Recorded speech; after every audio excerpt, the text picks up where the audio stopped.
Hi everyone, welcome to the Unit 3 PowerPoints. This is a really busy unit where we're going to talk about the court systems, how a case proceeds through a civil trial, and then we're going to compare the civil trial to something called alternative dispute resolution.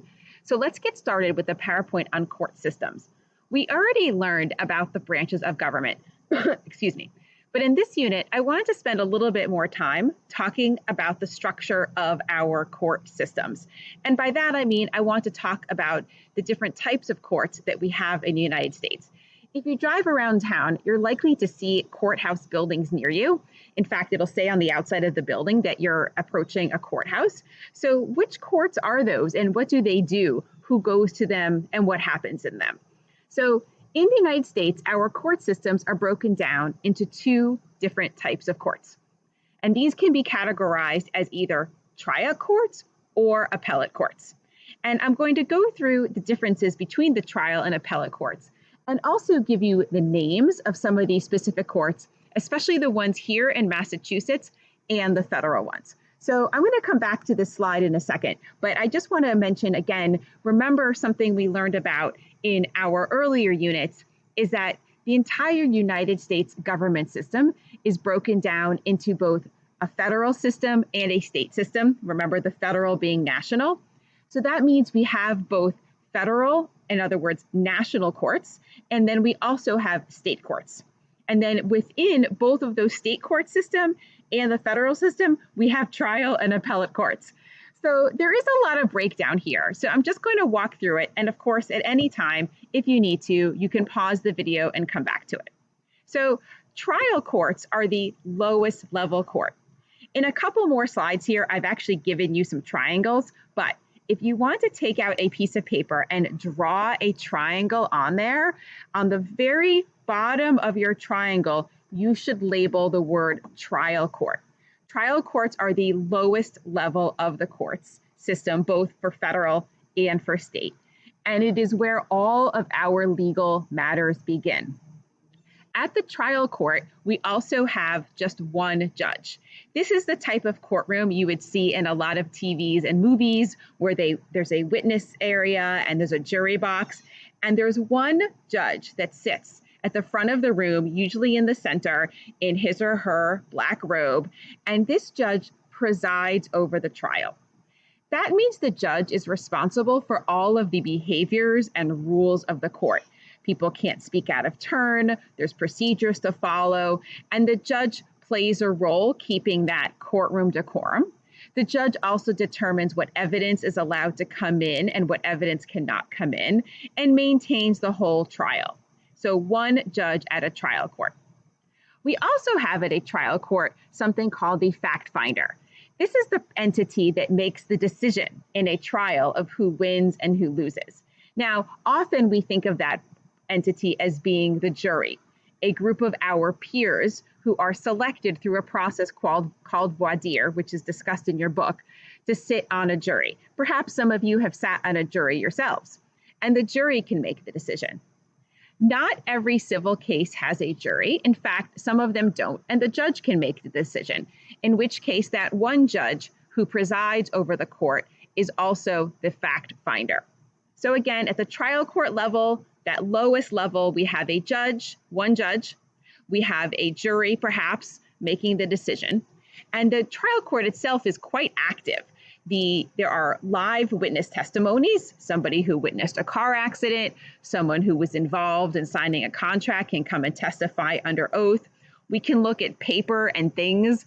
For example, we can show a jury pictures that are on a cell phone. We can show the jury videos or other documents or papers that we might have. And so it's a very busy place. And this is the first level of court, is called the trial court. So as we all know in the trial court system, and as your book really well describes, and our other PowerPoint in this unit on how a case proceeds through trial, at the end of the trial, there is a winner and a loser. So what happens if you lose your civil trial case? For example, I'll use the example of a couple times in this unit. What if Middlesex Community College fired me and I want to sue Middlesex, alleging employment discrimination on the basis of being a woman over the age of 40, both of which I am. So I sue Middlesex Community College. But let's say I lose my case. Let's say the jury finds that Middlesex Community College is not liable for wrongdoing against me in employment discrimination. What do I have the right to do? Well, in the United States, I have the right to appeal that case. And when I appeal that case, I move out of the trial court level into the appellate level. So again, if you take out your triangle, and I'm going to show you my own triangles in this PowerPoint in just a minute, but if you take out a piece of paper and you draw, I'm literally going to do this with you while we're talking, and you draw a triangle, and I apologize for my bad handwriting. At the bottom, you can write the word trial court. So as you end your case in the trial court, whether you are on the winning side or the losing side, and the losing side decides to appeal the case, we move up that triangle towards the top. And all the courts that are above that lower level, they're collectively called appellate courts. These are the courts that a case goes to after it's completed at the trial court. Another way of saying that is you cannot start your case in the appellate court. It's just not possible. It has to start down there at the bottom of your triangle at the trial court. But there's a few differences between being in a trial court and being in an appellate court, aside from where you begin. Once a case is appealed to the trial court, we no longer have just one single judge. We have a panel of judges. If you're familiar at all with the U.S. Supreme Court, we know that there are 9 justices that sit at the U.S. Supreme Court. So there's an example of how there's a panel of judges. There's no longer just one judge.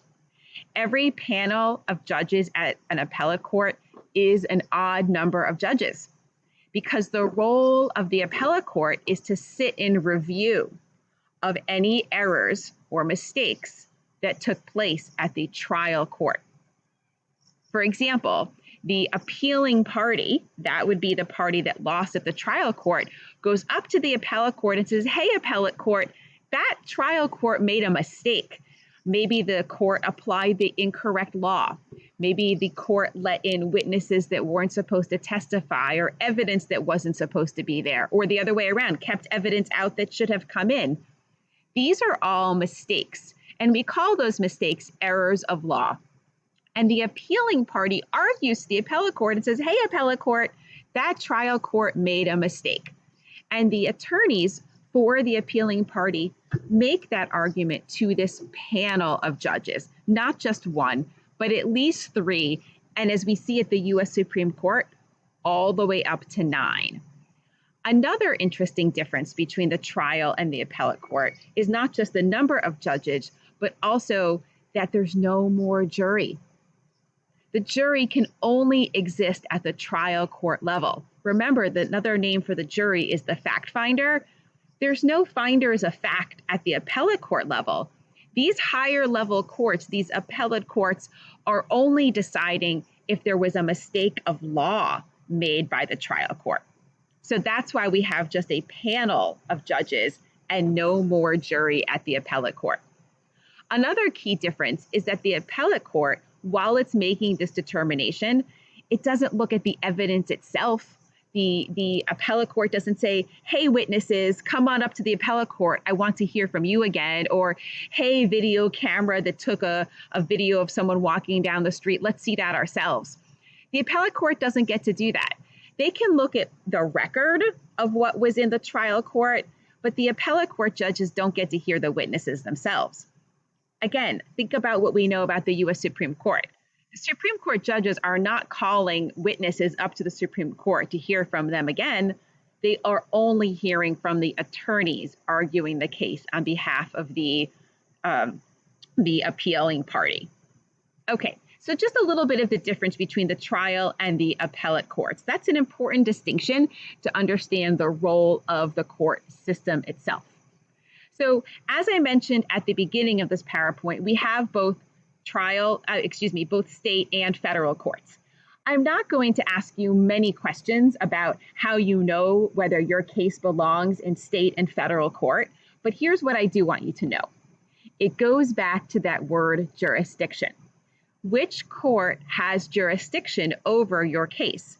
If you have a matter, any civil matter, and your case involves citizens of two different states, and your dispute is worth at least $75,000, then you have what's called diversity jurisdiction, and you can bring your case in federal court. The other way to get into federal court is something called subject matter jurisdiction, meaning the subject matter itself is a federal matter. Think about immigration or bankruptcy law that are only matters of federal court. So those are the only two ways to get into federal court. Guess where everybody else is? State court. Exactly.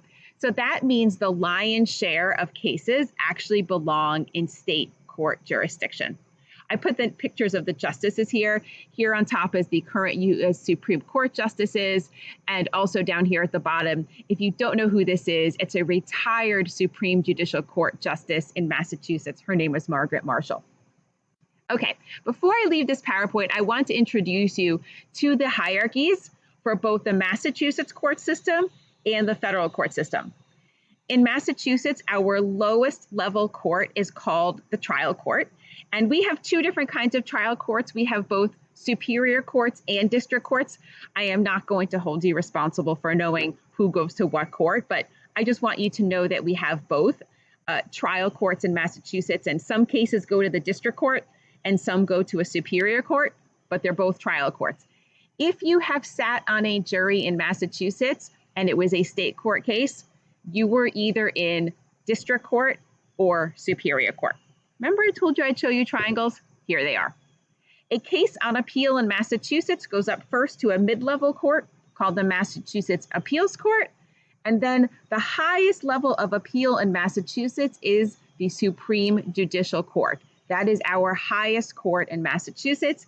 It is an appellate court, and these are the final deciders on matters of state Massachusetts law. Remember, that's their jurisdiction, Massachusetts. And I do want you to know the names of these courts, so pay attention to these triangles.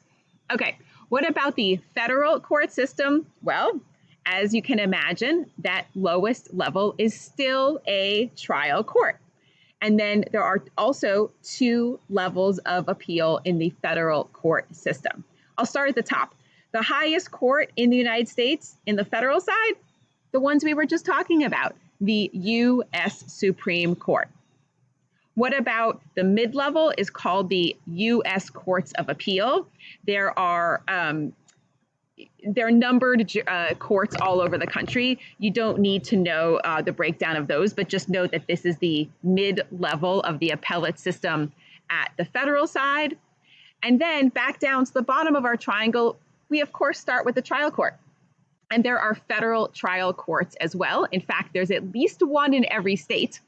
And at the federal side, we call it the U.S. District Court. Now, don't confuse that. Don't confuse that with what I told you on the prior slide. There is a state district court that's a trial court, and there's also a federal district court that's a trial court. I know it's a lot to keep in mind, but here's a good way to remember. If you see the words U.S. before the district court, then you know we're talking about the federal district court, as opposed to a state district court.